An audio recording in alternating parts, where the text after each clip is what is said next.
What's going on today, everybody? Hopefully you're having a fantastic day. I know I am because I get to work on the dirt bike. Now, I'm gonna add a little bit of cooling to the bike to hopefully help it out on the trails. So a lot of the riding that I do, I don't do track racing too much, but a lot of the riding that I do is woods. Slow, technical, log hops, rock bounces, kind of a little bit of everything. Just trail riding in the woods is what I mainly do, especially around here. So with that, your bike's moving slow, and these bikes don't have a fan or really anything to help cool it down if it's not moving. So the main thing is you want to keep your bike moving to get air through your radiator to help it actually cool itself down. Well, when you're trail riding, sometimes that's not an option. So instead of sitting there waiting for your bike to cool down, we're gonna go ahead and throw on a fan and get this bike to cool itself down. Now, this is a 21 450 FX, and the WRs come standard with this fan. So the WR 450s are the more trail rated bikes, so they actually have this come equipped. Now the bike's already plumbed for it, so it has the bolts for it, as well as it also has the wiring for it.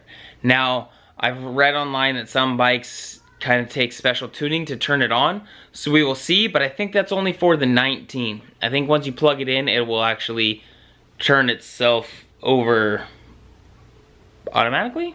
So we're gonna turn it on, and I'll hook up the app to see where our coolant temperatures is and try to find out where it's gonna turn this fan on, if it actually turns on or not. So here we go. Here's pretty much everything that comes in that little box right there. We've got our instructions, we've got our fans, we've got 3 bolts, as well as 3 locking nuts. So those will actually go onto the radiator, and the radiator supports already has tabs for those, and it's ready for this. So we just have to take a couple pieces of plastic off, and then we can slam this thing on, put the plastic on, and it'll be done. Plug this little connector in, and it should be fine. So this is a standard factory Yamaha one, and this kit's for a 19 YZ450 FX, but it'll be the same. So there's your part number, B3J E24EOVO, radiator fan kit. Pretty simple. There's your fan, clips, and the bolts for it. And this is saying that certain 19 450 FX produced prior to November 2018 did not include necessary ECU programming.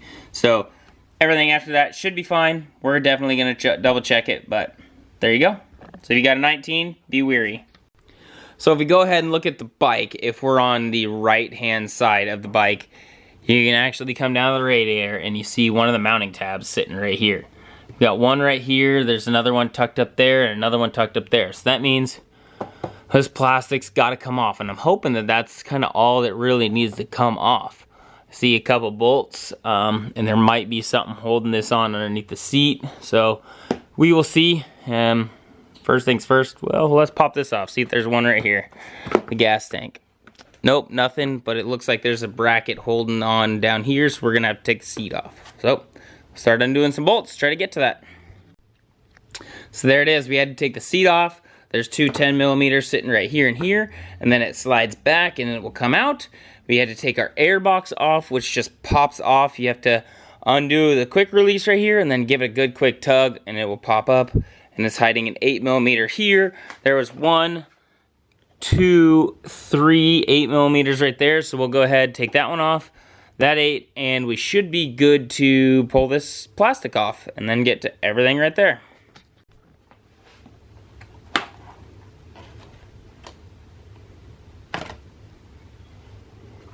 And there it is, nice and dirty. Okay, we've got this cover off, and now we're gonna go ahead and try to get this. So this is where our fan control actually is.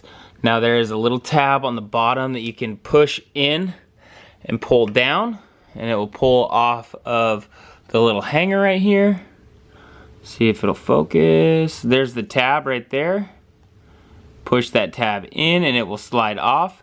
And now we'll go ahead and take this blank out. So there's a tab inside of here, and I'm not going to be able to do that one-handed, but there's a tab inside of there you got to pull out, and then pull this blank, pull it straight out. So we'll go ahead and get that off of there, put that back on, and then get the fan mounted up. So there we go, we've got our blank out, and we've got our other pin right there next to it. We look at them, they both look pretty identical. So that's always a good sign. So now we're gonna go ahead and put this on the bike. So we'll get these bolts, put them on, and get ready to put this fan onto this guy. Now, when we're installing these nuts, it's very important not to install them with the nut side out. You want to install it with the nut side facing in. And there's a little cutout right here, and you notice right there is a peg sticking out. So the whole reason you want to keep the nut on the back side is when you tighten it down, you want that nut to tighten through everything. If you have it on this side, it's going to tighten just the nut to the bolt, and it's going to pull the nut part off. It won't be secured to anything. So we'll go ahead and make sure the little bumps on the back side and put it over these. Get it nice and centered. Make sure that tab's sticking out. And then we'll go ahead, put the other two on. I already got one on. Put this one on. Nice and easy. And now we'll go ahead and mount this guy up in here. So the bump actually goes to the top, and it looks like I'm gonna have to pull this radiator hose back out. So I'll go ahead and finesse that in there. Not gonna lie, that inside one that's way back in there, see if it'll focus on it. That one is a pain. I managed to get a screwdriver, since they have the screwdriver head. I managed to get a screwdriver, stick a magnet to it, and get it to thread in there and get it started. Now I'll come back through with a socket and tighten everything up. But that one was not fun to try to get in there. But we'll go ahead, get everything tightened up, and then get ready to turn the bike on. Well, there it is. That was actually pretty simple. Aside from that one bolt that's back in there, that was not bad at all. And now we'll go ahead and test everything out. I went and ran that wire back behind. I might throw some extra loom. Maybe go like that. I don't know. We'll figure something out. Maybe I'll zip tie it to the frame here. That might be a better idea. Zip tie that on there so it's not going anywhere, and then plugged it in, put our connector back on there so it's not going anywhere, and the only thing left is to start up, put all the beauty plates back on it, and should be good to go.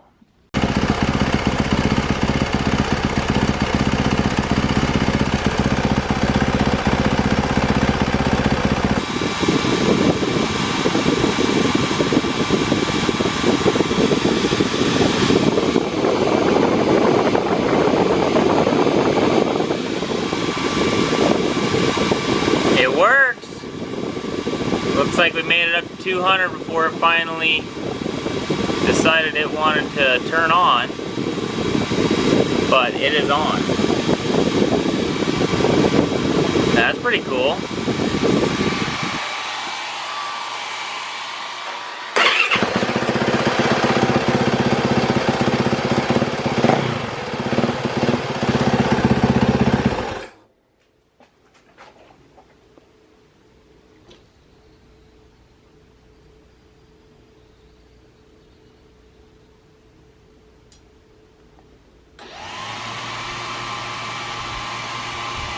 Fan even comes on when the bike's off. Nice. That's gonna really help keep the bike cool. It is worth noting that it got hot enough to puke a little bit, so there is a little bit of coolant from that sitting there idling. Kind of okay. Hopefully it kicks on a little bit sooner. That'd be nice. But just be wary. It did puke a little bit of coolant. One of those things where You shouldn't need it, and you hope you don't need it, but when you do, it's really good that we have it. So it's on there. It'll be a thing that we use. So, well, that's actually working pretty good. I'm excited about that. Now I need to go test it out on some trails. But first, I gotta go ahead and put everything back together. I'm gonna put all the fairings back on and the seats back on. But that's pretty easy stuff. You guys should know how to do that. Follow the first part of the video backwards, and you'll be able to put it back together. And with that, I'm gonna enjoy the rest of my day and keep it cool. Take it easy, everyone. Peace.